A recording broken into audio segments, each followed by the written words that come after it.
Okay, is it? Okay. Thank you, sir.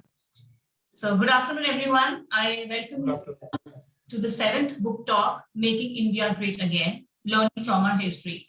I am Artika Arora, professor at Jyoti Dalal School of Liberal Arts, and our second year student, Sudhansh Agarwal, are the hosts of this talk event. A very warm welcome to the audience who have virtually connected with us this evening to know and understand this interesting book work. I also extend my thanks to our Vice Chancellor, Dr. Ramesh Bhatt, and our Pro Vice Chancellor, Dr. Sharad Mahiskar, who are also attending this book talk. I have also the privilege of introducing esteemed authors of the book, Madam Meeta Rajiv Lochan and Professor Rajiv Lochan. Madam is an IAS officer of the Maharashtra cadre with an interest in ideas and policies that will empower India. Currently, she is Member Secretary, National Commission for Women, Government of India. Her current role concerns facilitation of institutional mechanisms to provide support to women in distress and to work for the cause of women empowerment. And during COVID lockdown, the NCW operated a 24/7 helpline for women in distress. And now it has been converted into a permanent mechanism now, which is a really matter of pride, ma'am. An able administrator, ma'am has shouldered senior management responsibilities in many positions in past 30 years. Ma'am has also published a number of articles dealing with matters of development and public policy in reputed journals like Economic and Political Weekly. She has also authored books on farmer society and on the role of community in management of water supply systems. Sir Rajiv Lochan is the professor in the Department of History, Punjab University. His areas of interest includes contemporary Indian history, especially the history of community formation in India across centuries. Sir has lectured at various national and international universities, such as Institute of Social Studies, the Netherlands, IIT Bombay, Management Development Institute, Gurgaon, an appointed resource person by governments of Rajasthan and Punjab, NCRT, for textbook development projects for schools. Sir has authored many books and academic articles in international journals, a well-known columnist associated with the Indian Express and the Tribune. Dear authors, thank you for accepting our invitation. We are looking forward to an engaging conversation this evening. So let me start with some of the interesting aspects of the book. And I'll also talk about my learnings from the book. So first, let me really begin thanking the authors for coming out with such an insightful, quality literary work. And what is Because you can please mute.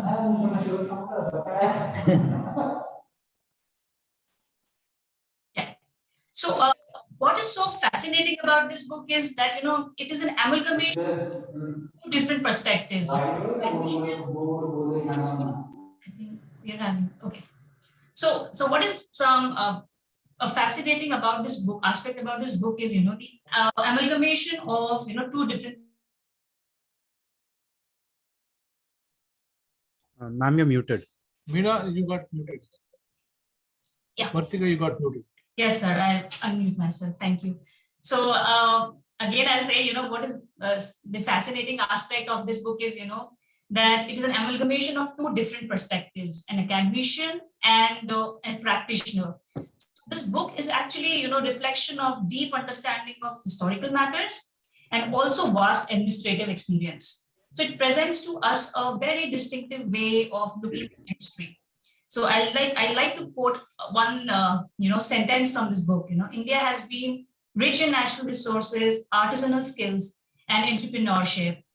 So for many centuries, India has been rich by default and not by design. It's such an intriguing statement, which makes an individual delve into further reading. At least, it got me going with the book. Now, I'll just talk about certain interesting points about this book. So this book examines, historical relationship between Indian commerce and administration, and also suggests some practical solutions to the still existing, problems in Indian institutions right now we have. The book also highlights about the existence of prosperity and the big business acumen that was there in the past, which is as evident from the banking sector, which flourished few years ago, which one notable instance of the House of Jagat Seth and their collaboration with Nawab of Bengal and providing capital to East English India Company. It was like providing capital to them was something, how India, how flourishing our banking system was at that time. Another interesting feature which talks about is the alliance between administration and business. And somehow, there was a weak collaboration, which was a brownie point for the English East India Company, and they thrived on this weak collaboration. And the last thing which I liked about it was, which one thing I never thought about, it was, we all thought it is military predominance, that steered English East India Company's presence in India, but it was economic prudence. Economic prudence in the sense, achieved through an ability to manage money, to manage information, and systemize taxation, which led to the informed decision-making by this company. So it is a very engaging read, as it takes reader into unexplored parts of medieval British India, where it talks about our strengths, our weaknesses, and presence of vision about how India can restore its past glory. So there are various lessons which are to be learned and which can be embodied in our current policy-making arena for the individuals, for the corporates. And now moving on to my learnings from the book. Now, being a public policy PhD student and researcher, we had a lot of academic discussions on Indian policy making earlier about the processes, outcomes, gaps, roles of the institutions. But I must admit here that we seldom delve deeper into the historical foundations. And this book has made me to contemplate policy issues from a very distinctive lens. Because if you don't understand these, at times, if you're not understanding the origins of the problem, it can also become a cause of policy failure. So I have understood from this book, that economy comes with a historical baggage. History matters. What has gone before constrains the policy options that a policymaker or administrator has. That ma'am has very rightly pointed out in this book. Even sir has given that historical perspective. So it is very important to underline here that history adds value to the process because proper historical thinking, it organizes information, which gives us new perspectives and understanding. And secondly, about my learning, current time is flooded with information. But there's so much of information online, print media, but we need to somehow transform this information into knowledge. And that can happen through documentation, because this is how we will use our time productively. Efficiency is also built upon this, knowledge information. That's what I've also picked up from this book. I have also one thing that I've picked up from the book is collaboration. See, collaboration is so important between academia, corporate, government, institutions. And we see, national innovation systems of Germany, USA are based on this one thing, because this is so important. And this is the time that we have to learn, given fourth industrial revolution is just there. It is looming over us. So that is something that India has to work upon. That interrelationship between different institutions is so important. And so is the credibility of data. That reliable data is such a key element for, informed decision-making, whether by individuals, by administrators, or by corporate, and government collects vast amount of data. So this is one thing, that credibility of data is so important factor, which developed countries actually has an edge over India right now. And lastly, I almost finished reading this book, when Olympics were going on. And that relay race, it struck a chord with this book in the sense of passing the baton. So I related that baton to the document of, carrying information from one period or from one era to another. And if you drop the baton, you miss the treasure of knowledge, and you have to again start from scratch, which is such an uphill task. And we have seen in certain sectors of India, that for that matter, like a book mentions about the wood steel that India was pioneer into, and then how we lost that skill because there was no documentation. So that's what I have these learnings that I'm taking away from this book. And thank you so much, ma'am, for this. Now I request Siddhansh, my co-host for the evening, to share his learnings from the book. Good evening to one and all. I'm Siddhansh, a second year student at NMIMS JD Sola. Being delighted to be here would be an understatement for me. As someone who hosts a podcast, I'm always on the hunt for new and interesting ideas. So when Professor Vaze called me up and asked me if I wanted to host this, I was elated. Being in the presence of two incredible minds, Professor Rajiv Lochan and Meeta ma'am, I'm I'm I'm blown. And that was my feelings when I was reading the book as well. So now I would like to begin with my humble thoughts on it.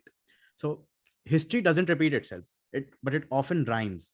This is a quote by the legendary writer Mark Twain. And I would say it summarizes almost everything that I have to say about this book. Honest confession, I have never been a fan of history. I've studied history for 2 semesters, but I was never a fan of it. Maybe because we were told to rectify it or rote learn it. Maybe that was the reason. But going through this book, I realized that oftentimes there are patterns embedded within the very core, within the very framework of every generation's mind, which goes on for many years, and we don't even realize it. We see these patterns rhyming in different timelines. The same it is with India, as elaborated in this book. Something that I really admire is the fearlessness of the authors coming up with an idea that says India was always rich by default and not by design, in an environment where we have almost glorified our past to an extent that it has become nothing but a fetish at this point, was radical, and I loved it. I believe in order to learn from our history, we first must accept it. And we have to accept that we fell into the colonial trap because we didn't have enough trust established in our systems to function as a unit.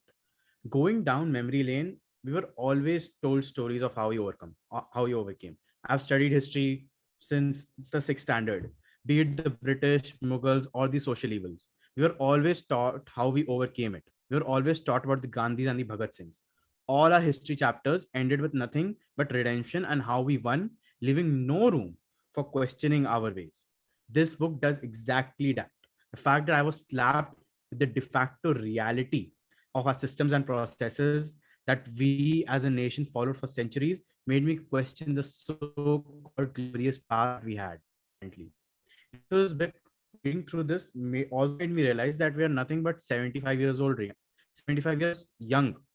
It made me realize how the systems and processes and the thoughts that we have for so long, they cannot be mitigated within just 7 decades. And as a student, I learned that through this kind of skeptical thinking, through this kind of questioning, we could be on a trajectory which could lead to growth eventually. Instead of just telling us that how we won the freedom struggle, or how we eliminated sati pratha and all that, why don't we just attack where we were actually wrong? Why don't we do that? Why are we not telling the stories that we didn't have enough trust established between our businessmen, our police, and the royalties? And why were the hafta system even evolved? Why don't we have enough trust? That is the that is that is the basic framework on which a country like ours will function, on systems and processes. And I believe, and in this, if we are taught in this way, then our trajectory towards growth could be much faster, and the learning curve of our society, as mentioned in the book, can be shortened. Now, these were my very humble thought. I would now like to call upon the authors, Mrs. Meena and Professor Rajiv Lochan, to share their thoughts and insights on what it takes to make India great again. Thank you, sir. Thank you. Yeah, thank you so much, Siddhansh. Friends, the theme of what is it that makes a nation great is something that would interest everyone. Now, there is no universal formula for what constitutes greatness or how to achieve it. Every society, everywhere, has to find their own unique solution. Having said that, if we look at what is it that would might constitute greatness. We would like to suggest that a great society, a great nation is one where people feel that their lives are meaningful, where people feel that their lives are much better than those of their parents and grandparents. Definitely a society which is more prosperous, and above all, a society where there are high levels of trust. I think over here, Siddhansh hit the nail on the head. When we look around us, we find that societies that do well, nations that prosper, are characterized by high levels of trust. And when we look at ourselves in the past, in this book, we have shown that India did have significant achievements in science, in mathematics, in business and finance, but there were also very significant areas where we were lacking. And one of those is a very low level of trust. A low level of trust in turn, it drives up transaction costs, it undercuts institutional mechanisms, and it makes things that much more difficult. Many times I think people tend to believe that trust is something that comes naturally to you, that it's instinctive. I think nothing could be further from the truth. There's nothing instinctive about trust. You have to build it, and it requires robust institutional mechanisms to build that. If we look at around us today and we look at many e-commerce platforms, for instance, let's look at Magic Bricks or 99 Acres. These are platforms where completely unknown people come together and interact with each other. So there would be a buyer and a seller who have no previous acquaintance with each other, who know nothing, and yet they are very comfortable in sharing personal information about themselves. They're very comfortable in initiating and completing a financial transaction. Now that is something that would be unheard of 20, 30 years ago. Today it is possible because people believe that there is a strong institutional mechanism, that there is someone else who has taken the responsibility of verifying the buyer and the seller. Now that is something which makes transaction costs so much lower. It increases the scope of business, it creates value. And that is true of almost everything, that when we look around us, that it increases the world around us becomes that much easier place to live in. I would like to flag here one instance. When we look back at our society in 1801, there was an instance when there was a trading party which had reached the city of Indore, and they wanted to go to Gujarat.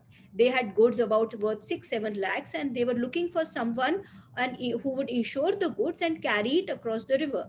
That was the point at which the city was surrounded by the Pindari robbers.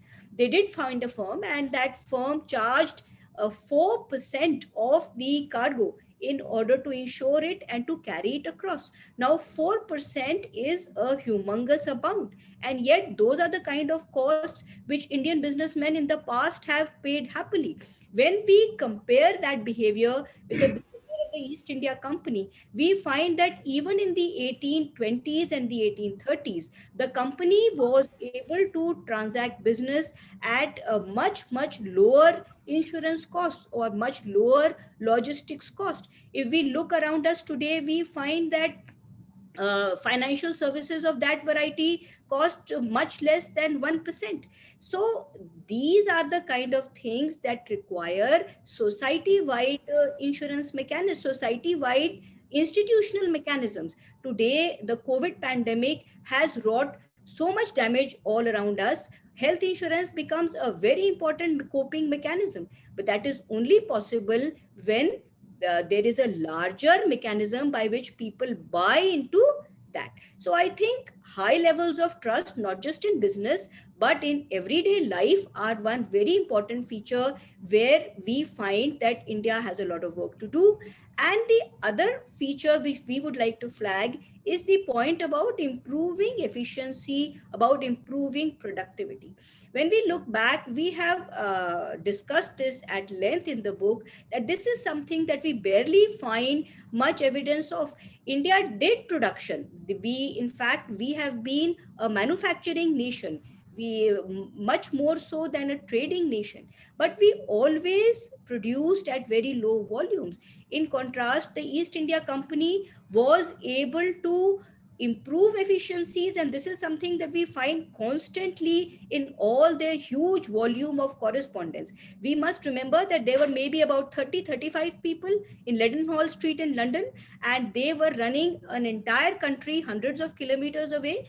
The one thing which they constantly talk about is how do we improve efficiency, how do we improve productivity, and that is a dialogue which I would really like to see much more of. When we see the Indian business landscape today, the vast majority of businesses in India are micro, small, and medium enterprises. In fact, more than 95% of them come in the micro and the small category. Their average turnover is something like 6 to 7 lakhs, 8 lakhs. They exist at a subsistence level. How do we improve their efficiency? How do we improve their productivity? This is something which we need to talk about much more.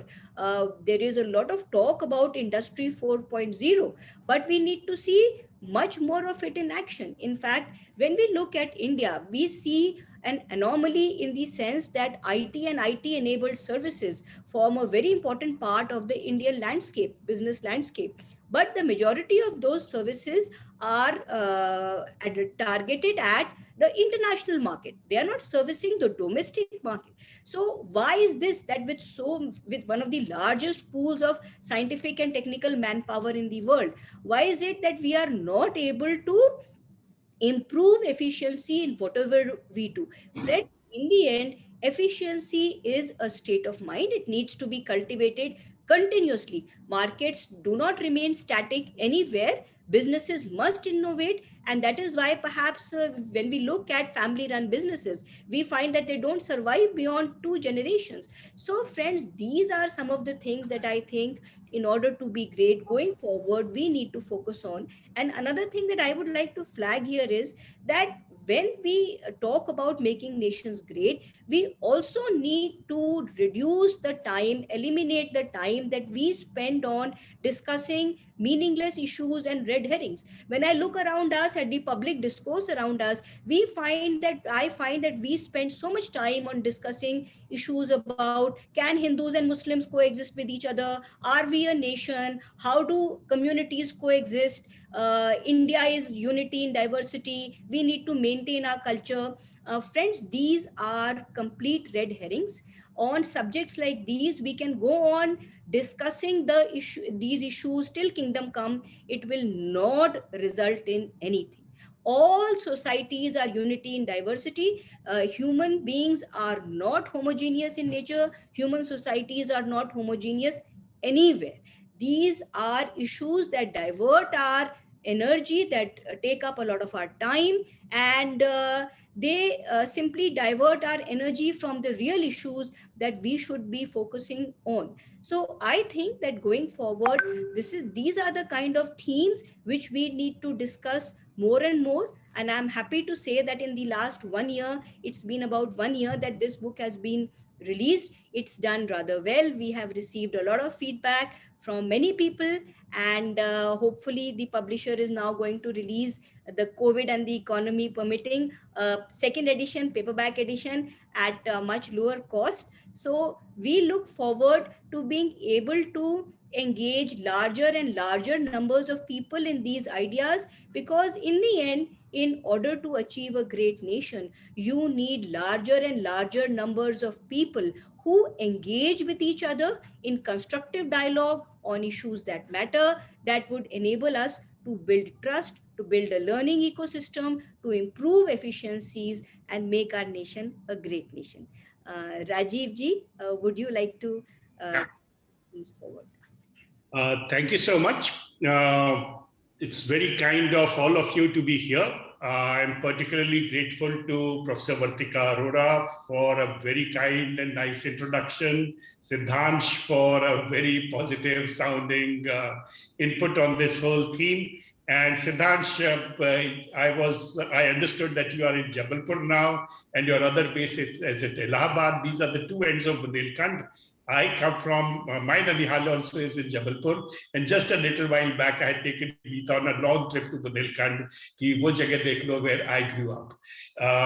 We came back just last week. So that's an added thing, two Bundelkhandis talking to each other. Thank you for your kind words.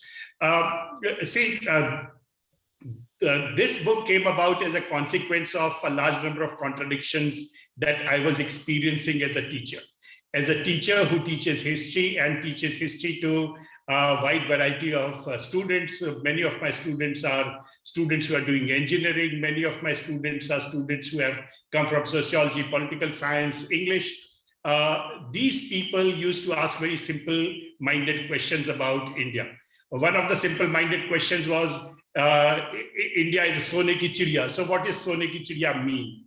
How does one define this Sone ki Chidiya? After all, this notion that Hindustan Sone ki Chidiya hai, that has been around with us for a long enough time. Does it have any historical basis? Investigating that questions of that variety led me to this point where I started discovering that the Indian militaries actually were pretty much more effective and much more powerful with much better weaponry than the military of the British. And the East India Company militarily simply could not ever have matched the Indian soldiers and the Indian armies. And yet, time and again, the Indian armies seemed to succumb. There was this whole thing about the salaries. The Angrez paid 11 rupees per month to the Sipahi. The Mughal paid 50 rupees per month to the Sipahi. The Maratha paid 35 rupees per month to the Sipahi. And the Sipahi in India preferred to work for the Angrez. This was absolutely amazing. Why does the Sipahi wish to work for the Angrez? And just a little bit, you know, we did not have to do extensive historical research. And it was not as if we had to remove layer after layer after layer of archival information. The information was all spread publicly available. All the documents were documents which had been read 1,000 times by historians in the past. It was just that they were not asking the right questions to these documents. So the historians seemed to miss out on the causes why the Sipahis were working for the British. The Sipahis were working for the British because the British had statisticians who sat down to check out how much it would cost to pay a Sipahi a salary for his entire life. So they made a system which said, and this system, mind you, did not exist in Great Britain. This was a system which existed only in India, and it had been introduced by the East India Company. The system was very simple. If a Sipahi works for 30 years for the East India Company, he ends up getting a full salary throughout his life. In case the fellow dies, his wife gets a full salary throughout her life. If he works for 20 years, he ends up getting 50% of the salary. And in case he dies, his wife gets the salary. If he works for 10 years for the East India Company, he ends up getting 25% of the salary and throughout his life. And in case of his death, his wife gets the salary. Now this, those of you who have had some experience of the pension system of the government of India would recognize as a system of pension which continues with us till today. The same rates, the same principles apply. And with this simple principle, the East India Company was able to entice almost all the soldiers of India to their side. There were occasions when the East India Company used the Indian technique of cheating and trying to offer lollies to their opponents. This happened in 1803, just before the Battle of Assaye, which was one of the most bloodiest wars in the world ever. Wellington, who would later on fight Napoleon Bonaparte and defeat him, he says that I have never experienced the kind of fighting that the Maratha soldiers did. Now, the Maratha soldier was not all Maratha. The Maratha soldier was made up of all sorts of different groups of people, which included Arabs, which included Abyssinians, which included Sipahis from Allahabad and Banaras. And just a handful of the soldiers were actually from the Maratha heartland. And what do the British do? They come to these soldiers, they spread information to them saying, we are definitely going to defeat the Marathas. So why don't you just hop over to our side? A large number of officers hopped over. Remember, a large number of Maratha officers hopped over to the British in order to save their lives. The soldiers fought. The soldiers fought on their own. Now, these kinds of pieces of information which were coming to me from straight sources, these pieces of information needed to be put together to make sense of what was going wrong with India. Why was it that it was very difficult for India to find some kind of a via media through which it could hold its own against everyone else? There was this thing about minting coins. In India, anyone and everyone who wanted to mint a coin was free to mint a coin. In Europe, only the sovereign minted a coin. So the British actually thought that once the Bombay Fort started minting its coins, the Bombay Fort had established a sovereign authority over this land. It's a small, puny fort if you ever really walk across it. And if the English think that it is the sovereign piece of land, then the Indians seem to have a problem somewhere. Indians have sowed a seed of a problem, and the British, even after they come to power, they allow Indians to mint coins. It is only in the 1880s when they finally tell Indians that no, you cannot mint coins. Minting coin is a sovereign privilege, and only the state will mint coins. A similar thing happens with weapons. India is a country which is completely weaponized. Completely weaponized means every person carries weapons. Every person is armed, which includes children. If you have a look at some of the images from the museums of young boys, 12, 13, 14 years old, everyone carries a qatar with them. Women carry qatar.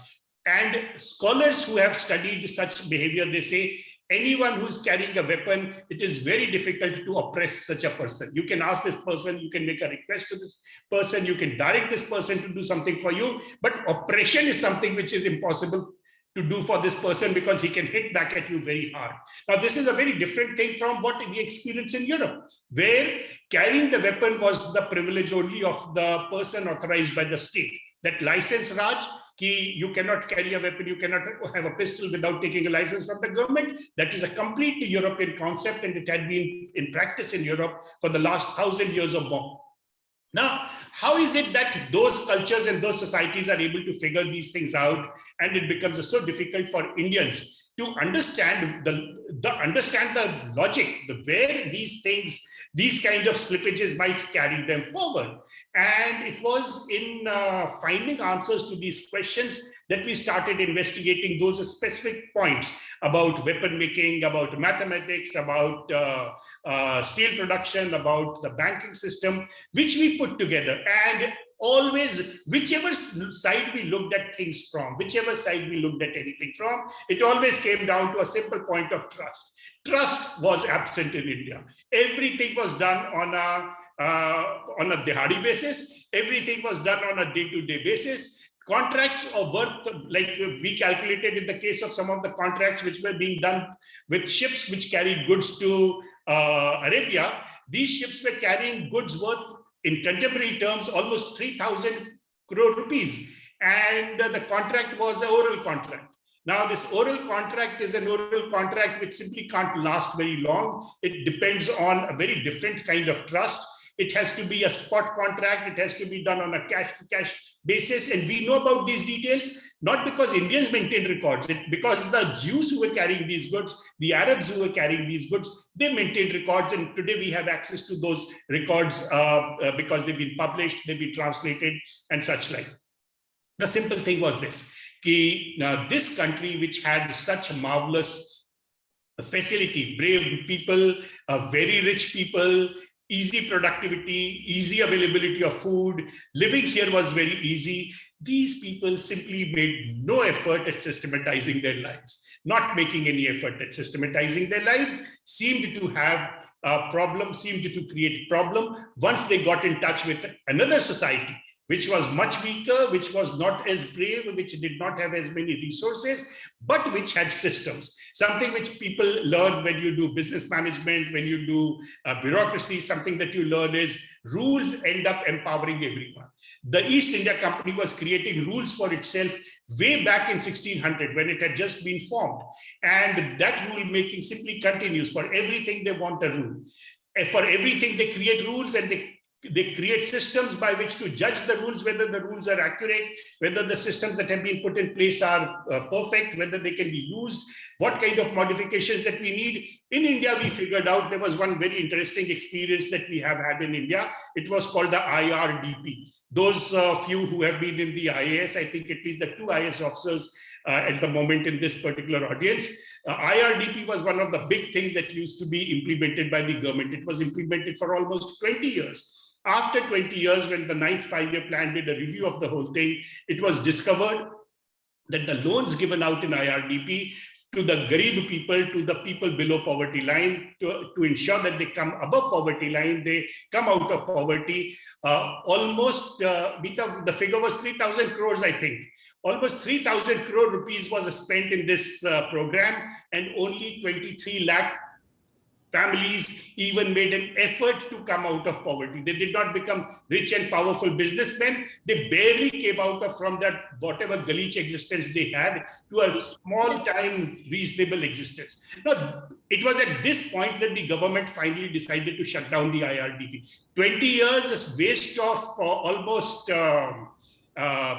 20,000 crore rupees for this program. Total waste यानी वो कूड़े में चला गया पैसा पूरा का पूरा. ये पैसा जो कूड़े में चला गया, and government after government persisted with doing this particular project. I think it's too long a learning time for any society to have. We cannot have that. So is it possible for us to shorten our learning time? Is it possible? So where do we start from? We have to start from initiating a deeper dialogue between different disciplines, different practitioners, like Vartika Arora pointed out earlier. Everyone needs to be talking to everyone else. People in different professions need to be coming together, and someone has to think that all this learning has to be systematized.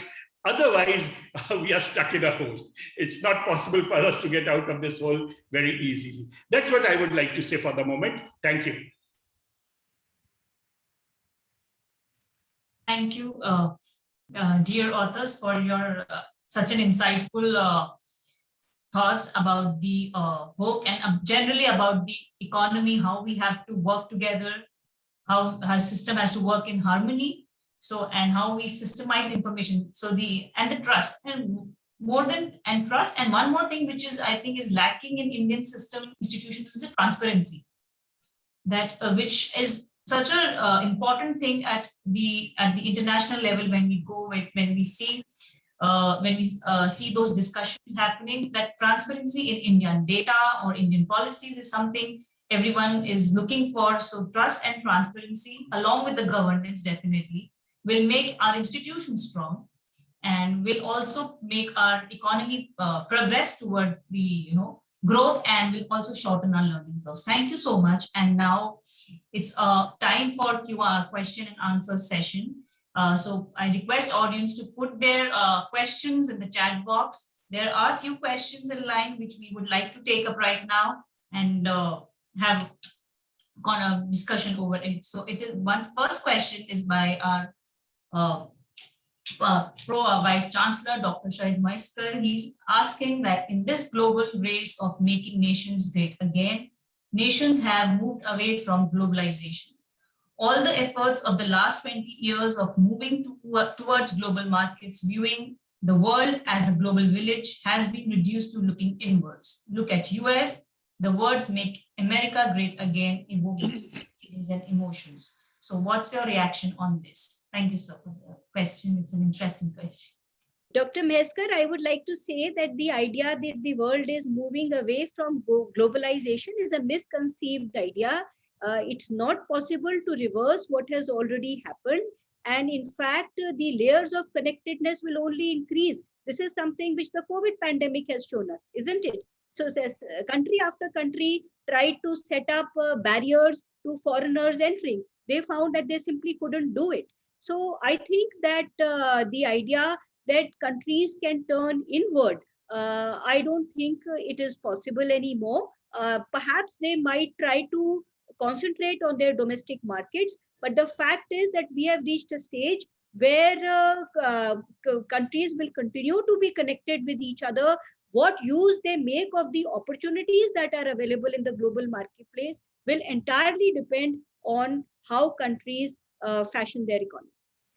I think Dr. Maiskar is pointing out to the fact that that intense globalization which had happened in the last 20 years, that is being toned down. which is fair enough. The kind of extreme specialization that had begun at that time, that is not needed in most production techniques, and there has to be some opportunity for local people. But the kind of closing down, for example, that you have mentioned about America, that kind of closing down really doesn't impact anyone, except that it provides a few low order jobs to Americans, the jobs which they had allowed earlier to be shipped out. But also remember India's experience when India tried to do this kind of thing in the 1950s and the 1960s, the Indian economy almost crashed.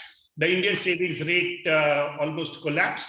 And the only thing that Indians could think about was how to get out of this country. They did not have the option to get out of this country. People went out with all of 20 rupees in their pocket, 3 pounds in their pocket, nothing more than that.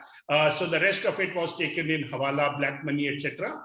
I think that countries which are closing themselves down, they will have to face a similar situation, and they will then have to open up.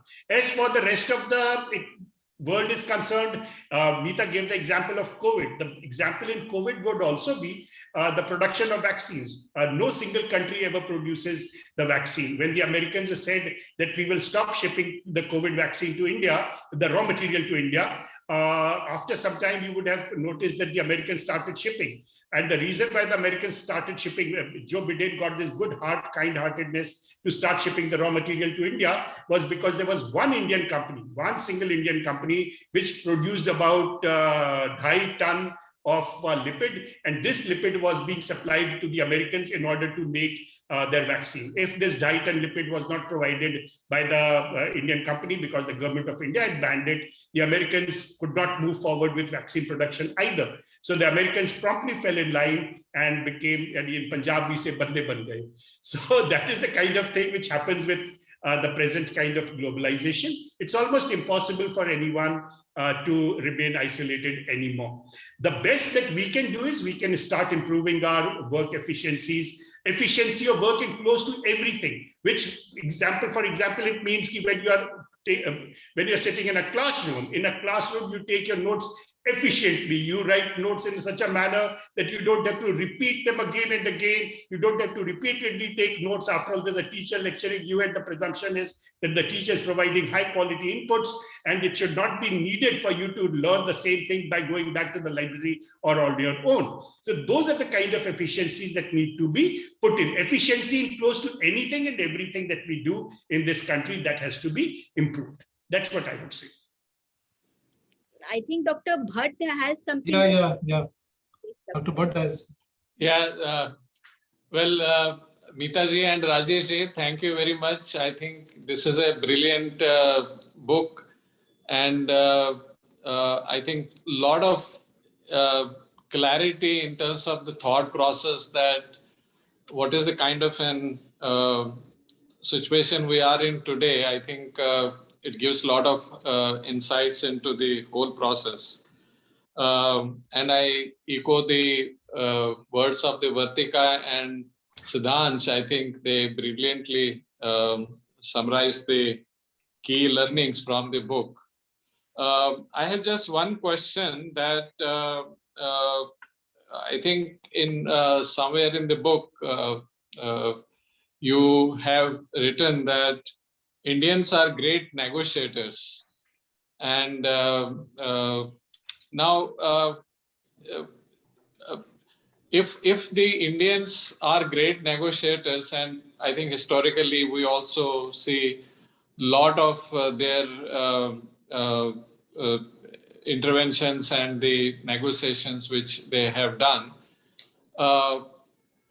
what was the reason that the Indians could not focus on the systems and processes and institutions from the beginning and negotiate some interesting way of working conditions and interesting way of looking at the things rather than just remaining passive regarding these developments? Any thought process on that?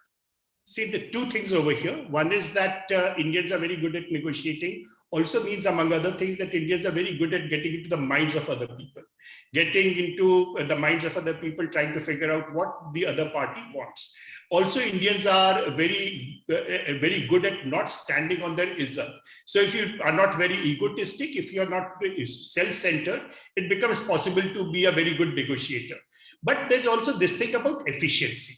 And that efficiency component is like the Indians who are producing anything, whether they are producing wealth, whether they are producing artisanal goods, whether they are producing knowledge.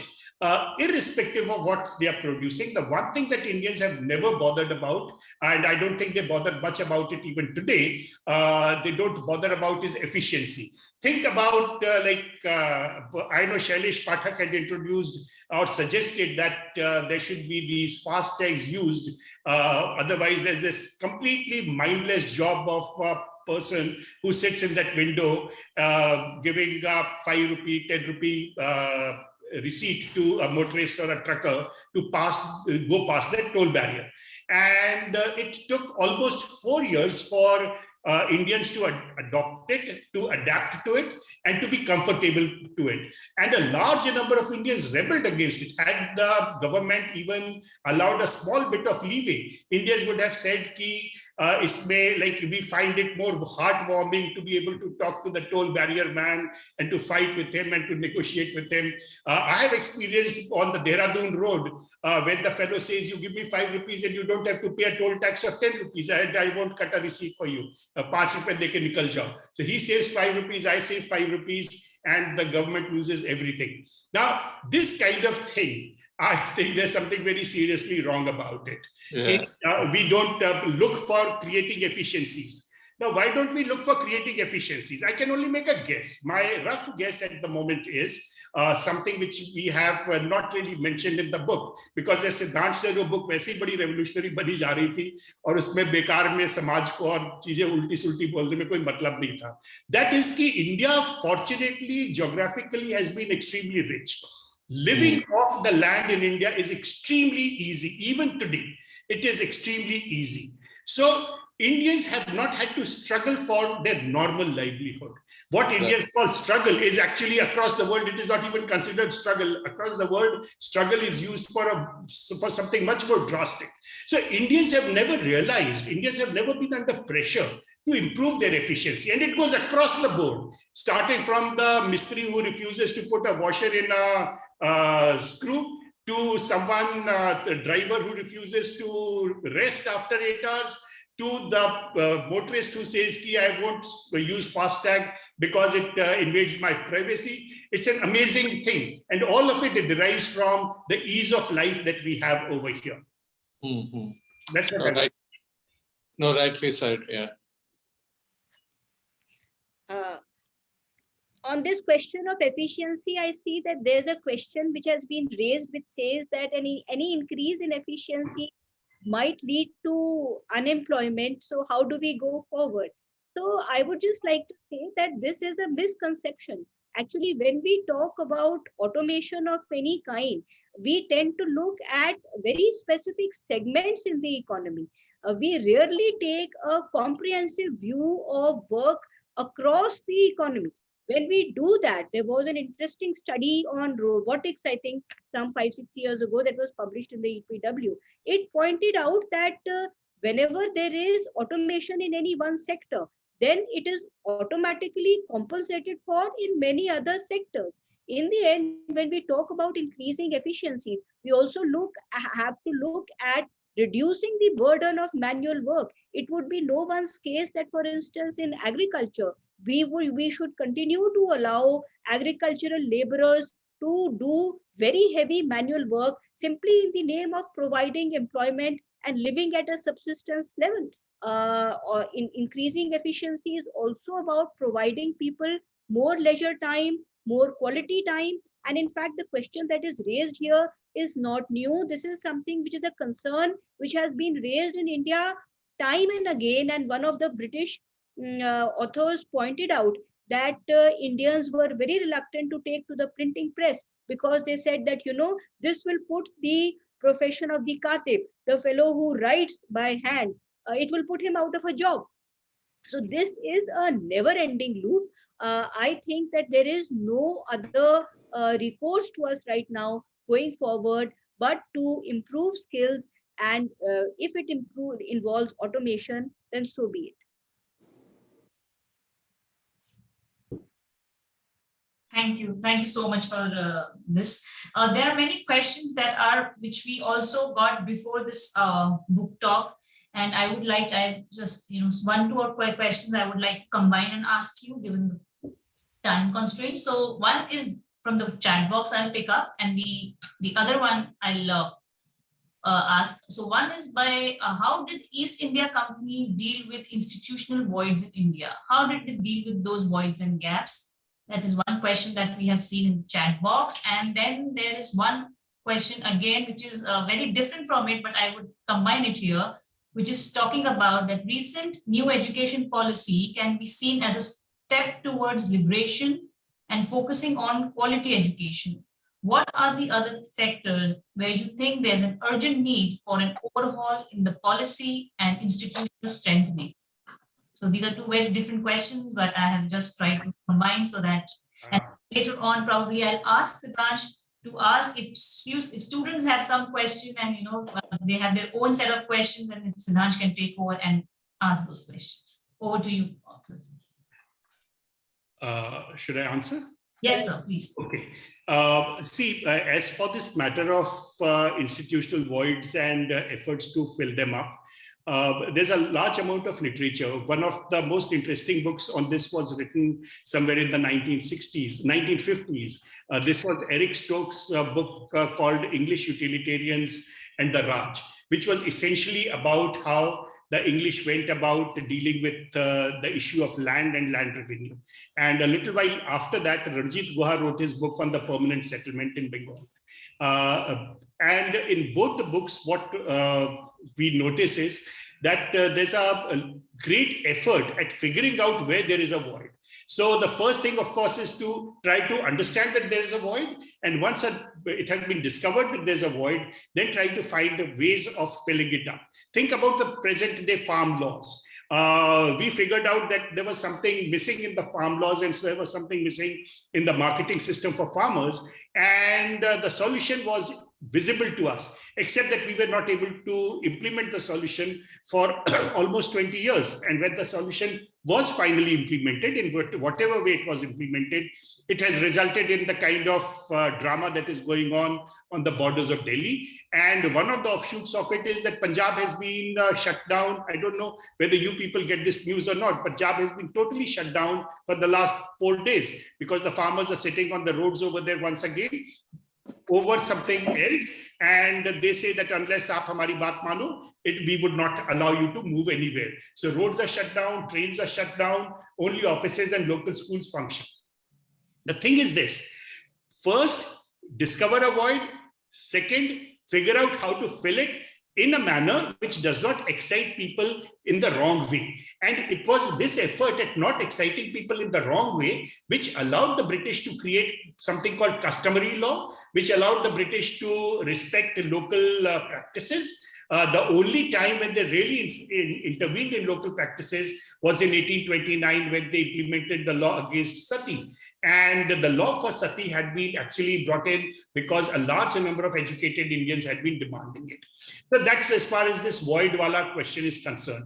There are many other episodes about how the British went about finding what was lacking and trying to fill up the gaps. But that would require a lecture on this whole thing. The second thing about NEP. You see, NEP is a marvelous thing. Just like the new education policy of 2007 was a marvelous thing. Just like the education policy which had been introduced in 1992 was a marvelous thing. As a historian, what I have done is I have examined all these policies. The first education policy for India was created in 1835. It was stated by Lord Macaulay, which very often comes under a lot of attack. It created Brown Sahibs. But Brown Sahibs have been created in India since then continuously. And every 15 years since 1835, India has come up with some education policy or the other. almost all the education policies either repeat what a previous one had said, or they invert it on its head and say ki aisa hum nahi chahte hain. This creates a problem. So having a policy, NEP is not going to take us anywhere. What would take us is investing in schools, colleges, and in teachers. That particular investment has been missing till now. The government did allow private investment to come in. Your university has grown as a consequence of the government relaxing some of its norms. That has to be done much more. And you will just have to allow private universities and private schools to become profit-making bodies. If there's someone who has Janta Ka Bhala in mind and charity in mind, they can create a university or a school which is non-profit, but the rest can go ahead and create a school which is profit-oriented. And in case they don't get students, they will have to reduce their costs. They will have to get better teachers, allow the free market to operate in education. Education, I think, is the only segment in the world where free market and local communities work the best. School education has to be under the total control of the government, and the government providing a large amount of free education to everyone. But the government refuses to do that. Instead, it focuses on higher education and focuses in the completely wrong kind of a way. So I'm keeping my fingers crossed. I don't have too high an expectation from these new policies. I'm part of some of those policy implementation things myself. Chitte baal ho jaane ka ek fayda hota hai ki you are part of many of these committees. And what I'm saying to you is not official. This is completely private opinion in a private interaction. Yeah.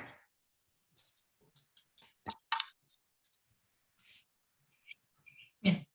Thank you, sir, so much. Thank you so much for that answer, sir. So, am I audible? Yes, you are. Yes. Yes. Thank you so much, sir, for answering our question. So, I personally have a couple of questions. So, first of all, I was recently listening to Mr. Rajiv Malhotra. I don't know if you've heard of him. He's a public intellectual. He was on one of a podcast that I was watching, and we also discussed this in one of our economics class at the school. There is a question of efficiency. You also mentioned that in a lot of your answers. It's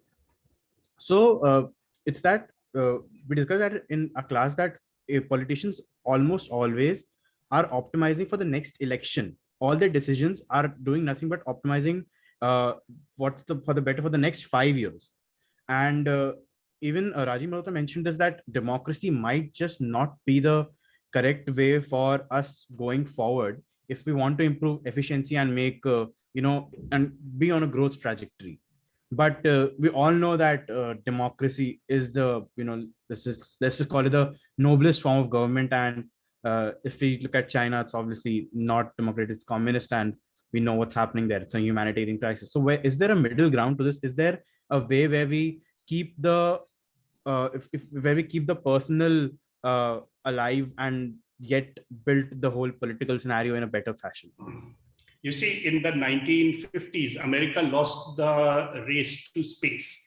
And at that time, an American admiral wrote a book. He was part of the strategy thinking teams of the American Navy, and he wrote a book, and he said in that book, he argued that education is the insurance for the future. America has lost this race to space because we did not give enough education to our children, and we did not invest enough in research. And since then, the Americans have not looked back. They have always invested heavily in education everywhere. There was one exception in the last 15, 20 years when education became some kind of a commodity in which the costs of education, etc., went up. It became fashionable. Schools and colleges started advertising that they had a swimming pool and they had clubs rather than advertising how much research that they had done. No, but that's an anomaly which they would have to take care of in the future. The thing is this: politicians across the world live for the next election, including dictators. Dictators live for the next day. At least people like Narendra Modi can afford to live comfortably for 3.5 years before they need to start preparing for elections. Across the world, this is how the situation is. The French were so fed up of this that they said that they would allow the president to exist for 7 years, except that the logic remains the same. The president, if he wants a second term in office, he has to start preparing 3 years before. So he doesn't have much time. So remember, politicians do not create these structures, these solutions to the problems of society. Those solutions have to come from other institutions. Continuity is provided by things like the education system. Continuity is provided by the bureaucracy. Unfortunately, in India, the bureaucracy itself is highly political. And the bureaucracy has started thinking in terms of the next day and the day after, rather than in the long term.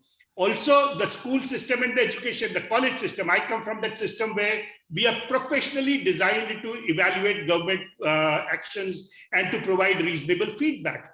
Professor Vartika Arora comes from a school which specializes in public policy. Now, these schools are supposed to investigate, analyze, and explain. My experience of all these schools and the researches that they do is about any project or any action, this was lacking tremendously. It lagged in not providing adequate representation to women. It lagged in not providing adequate representation to scheduled caste, to religious minorities. I mean, these are almost a formula kind of thing which they have been repeating for the last 40, 50 years. Obviously, no one takes them seriously anymore, because if you are not providing any ground level information on how a better policy can be made. Now, remember, that is where your insurance lies. That is where your continuity lies, in being in the education system, which is able to provide deep insights and deep inputs, which would be valid for the next 30, 40 years. For the last 3 years, I've been after my friends. I have a lot of friends in media, etc. I've been after their life key. Please have a session in your newspaper or your magazine on how would India shape up in 2050. They absolutely refuse to touch it.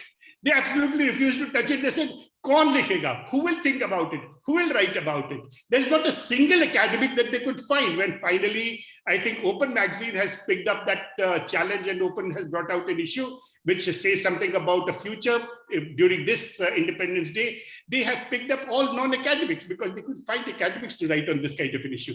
That is where we need to think about. Academics have a very privileged life. I don't have to look after my living. Where will my income come from the next day? I have a permanent job. I have a very good place to live in. I have a marvelous place to work in. Pressures are low on me. Then it is incumbent upon university professors to set up and provide these long-term inputs to everyone. And the university professors to train the students to think in this particular fashion.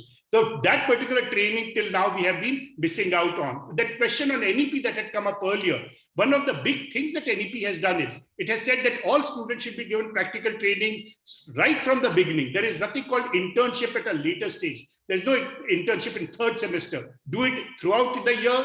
From the beginning of your education has to have some practical utility. You have to be connected with some practical things in life. And that, I think, just might be the game changer for us in the future. That's what I would say.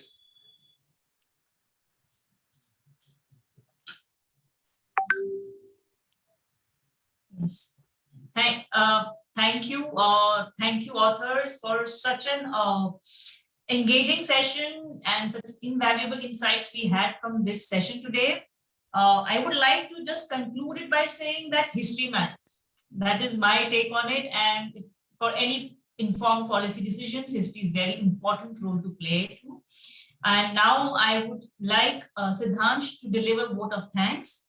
And we conclude this evening. Thank you so much. Oh, before Siddhansh speaks, can I say a few words here? Sure, sir. You had mentioned something about history. I never studied history till I joined MA, and I did not study history with history professors. I studied history with sociology professors. I think I stuck with history because of that. Had I studied history with historians, I would have left it long, long ago. Yes, sir. So as we conclude this session, I would like to thank Meeta ma'am and Professor Rajiv Lochan sir for joining us amidst their busy schedule and sharing their valuable insights with us. Like I'm really being honest out here. I had a lot of new. I would just go with the word eye open in this session. You know how a lot of ideas and a lot of stories that you guys told us. And I would also like to thank our special thanks to our Chancellor, Mr. Amrish Patel, sir, and Nimisha Dalal, ma'am, for recommending us this book and introducing us to the authors. This book talk initiative belongs to our Vice Chancellor, Dr. Ramesh Bhatt, sir, which gives faculties and students an opportunity to engage in such interesting conversations. Special thanks to the Pro Vice Chancellor, Dr. Sharad Maheskar, sir, for his support and encouragement. I would like to thank the Dean, Dr. Achyut Vaze, for giving us the opportunity to moderate this session, and our faculties for their constant encouragement and support. We would also like to thank the Director of International Linkages, Meena ma'am and Gajanan sir, for their continuous support. Also, thanks to the marketing team. Last but not the least, everyone from the NMIMS fraternity, as well as from the outside. Thank you all to my fellow students and my batchmates for being here as well. I really appreciate it. And thank you so much for this engaging hour. If this session made you think, the book will make you think more. Just give me a second, let me get it. Here's the book, Making India Great Again, Learning from Our History. Go get it right now. I think it's very, very engaging and you should probably read it. Go. Thank you, Sudhansh. Thank you so much. Thank you. Sorry, we could not take up more questions due to the paucity of time, but I hope everybody enriched and have a good learning from this session. Thank you so much. Thank you. Thank you very much. Bye. Thank you. Thank you. Thank you.